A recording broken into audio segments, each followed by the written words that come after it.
evidence yozobuda pachena kuti Nelson Chamisa akarejecta mari kubva kuna Emerson Damzo Mnangagwa, akarejecta mari yakanga apiwa neZANU-PF nekuti George Charamba azovhurika, George Charamba azotaura zvisizvo aiwa muzara nhasi pasocial media yendo yake X. Muri yeZimbabwe mashoko ataura abva nyazoexposa ZANU kana kuexposa vanhu vese vanobva kuopposition vachinojoina the ruling party kuti vanenge vari ngori after money. Sanapinda mashoko ataura noti bo subscribe like kuti na on the bell icon. Noti itasa panhau yeresolution yakapuswa naNelson Chamisa muzara nezuro. George Charamba anouya achitaura mashoko ekuti what can Chamisa cannot be available as a national leader. He can only be available as a partisan, partyless leader. The reason is simple.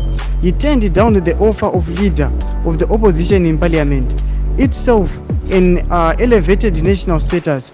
Zvimwe zvese rangova drama zvaro. Mashoko ataura akati aiwa Nelson Chamisa akaramba kuva mutungamiriri weopposition but ari kuZANU-PF, akaramba kuchidzana neZANU-PF, akaramba kugamuchira mari yakanga apiwa sezvangoita vana Sengezo Chabangu. Ndo vanhu zvavaiva vakafarira kuti aiwa Nelson Chamisa ndiye mutungamiriri wedu wenyika, ndiye mutungamiriri chai nekuda kumashoko ataurwa naGeorge Charamba mutauri wemutungamiriri wenyika. Chimotudzai mafungiro enyu muri kudii pamusoro pemashoko ataura aya. Pirai comment section medu, musangano subscribe, kulike, turn on the bell icon.